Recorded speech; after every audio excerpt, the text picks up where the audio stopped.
Et j'analyse ce début de semaine à Ottawa avec Geneviève et Daniel, toujours fidèles à notre rendez-vous du lundi. Bonjour à vous deux. Bonjour. Bonjour. On va commencer avec cette affaire Jonathan Vance dont on vient de parler avec les députés. Geneviève, jusqu'à quel point c'est embarrassant, en fait, toute cette histoire pour le gouvernement Trudeau? C'est très embarrassant, puis je vous dirais c'est embarrassant pour 2 raisons. Premièrement, c'est un ministre qui met dans l'embarras, encore une fois, Justin Trudeau. C'est pas la première fois que ça arrive et là, on a un ministre qui se contredit lui-même et qui contredit les autres. Mais ce qui est plus embarrassant, à mon avis, c'est l'image que ça projette de la part du gouvernement. On a Justin Trudeau qui, depuis le début de son élection, dit qu'il est un premier ministre féministe, qui veut changer les façons de faire. On sait que l'armée, c'est un gros problème. Il y a eu un rapport d'enquête par la juge Deschamps qui a été déposé il y a déjà 5 ans. Et finalement, en ce moment, il n'y a rien qui a été changé et le gouvernement se protège derrière les règles existantes. Et c'est ça qui est embarrassant. C'est-à-dire que si on veut changer les choses, ben, il ne faut pas aller se cacher devant ces règles-là.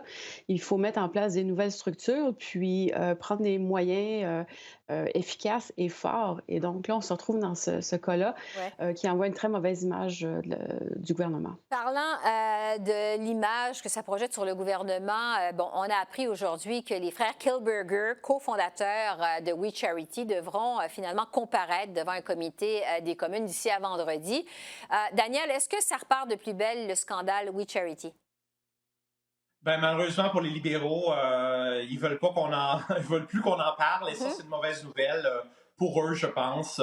C'est pas que le scandale recommence, là, mais disons qu'on entend parler à nouveau des frères Kilberger et de We Charity et ça c'est les libéraux aimeraient passer ça sous le tapis, aimeraient qu'on oublie et puis donc on en parle alors ça veut dire que c'est bon pour l'opposition. Oui, et pas nécessairement pour le gouvernement. Un mot sur le budget fédéral. On le sait, ça fait 2 ans qu'on n'a pas eu de budget au Canada. Le déficit est historique. On s'attendait à ce que ce soit au mois de mars. Finalement, selon Globe and Mail, ça ira à la mi-avril. C'est ce que le journal avance aujourd'hui. Geneviève, qu'est-ce qu'on doit en penser? Qu'est-ce que ça laisse présager pour des élections au printemps? Ben moi, je pense que ça nous rapproche un peu plus des élections parce que autrement, je m'explique pas pourquoi un délai de quelques semaines seulement. Alors, ce qu'on apprend dans le Globe and Mail, c'est que oui, la situation est incertaine et on veut vraiment mieux réfléchir aux mesures qu'on veut présenter, mais c'est pas une question de 2, 3 semaines qui va vraiment faire la différence. Par contre, dans le calendrier électoral, oui, parce que là, si on revient au mois d'avril, ça veut dire qu'on peut déclencher des élections qui auront lieu au mois de mai, juin. Ça ferait, c'est à l'avantage du gouvernement parce que la vaccination devrait bien aller. L'été aussi commencerait. Alors, on sait qu'il y aurait peut-être moins de cas à ce moment-là.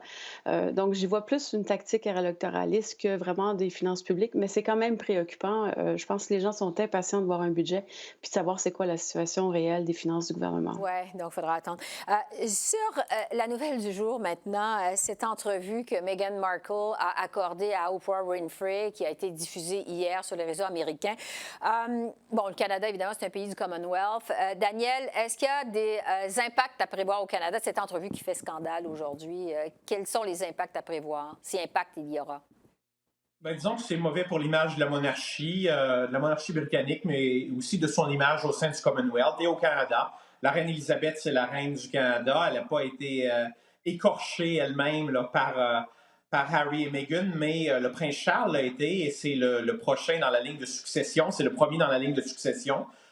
Et puis aussi, il y a des allégations de racisme, de relations un peu incestueuses entre les tabloïds britanniques et la famille royale ou certains membres de la famille royale. L'idée qu'on n'aurait pas vraiment aidé Meghan lorsqu'elle souffrait de troubles psychologiques, elle avait des pensées suicidaires à cause du stress lié à son travail et qu'on l'aurait pas, on aurait refusé de l'aider. Là, toutes sortes de choses qui en fait nuisent à l'image de la monarchie, pas seulement au Royaume-Uni, mais à travers le Commonwealth y compris au Canada. Et le soutien pour la monarchie, vous savez, au Canada, c'est déjà pas si élevé que ça. Alors, ça pourrait continuer à l'éroder.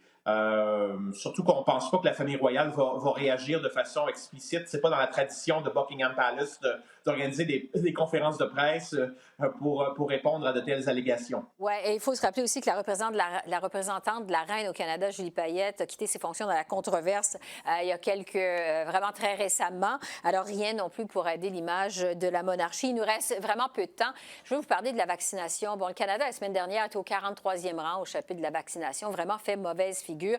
Geneviève, je vous pose une question assez directe. Est-ce que c'est de la faute d'Ottawa ou des provinces si la vaccination avance aussi peu au Canada? Je pense que c'est ni un ni l'autre. Je pense que c'est l'accès au vaccin sur la planète et tout le monde est en forte compétition. Le gouvernement avait pensé avoir bien fait en signant des contrats très rapidement, mais peut-être n'avait pas réfléchi aux dates de commande que peut-être d'autres pays ont peut-être mieux négocié. Et donc, on se retrouve tous un peu près dans le même bateau. Maintenant, on est au 43e rang. On n'est pas tellement loin des 40e ou 35e rangs non plus. Là, à peu près tout le monde est dans le même bateau. Et j'ai l'impression que maintenant, les choses vont quand même relativement bien en place et que le rythme s'accélère. Et là, je pense que c'est surtout ça que les Canadiens veulent entendre en ce moment. Et ça semble à bien aller, surtout dans certaines provinces comme le Québec. Oui. Alors, c'est tout le temps qu'on a, selon ce qu'on vient de me dire. Daniel et Geneviève, on se retrouve bientôt. Merci beaucoup. Merci. Merci. Au revoir.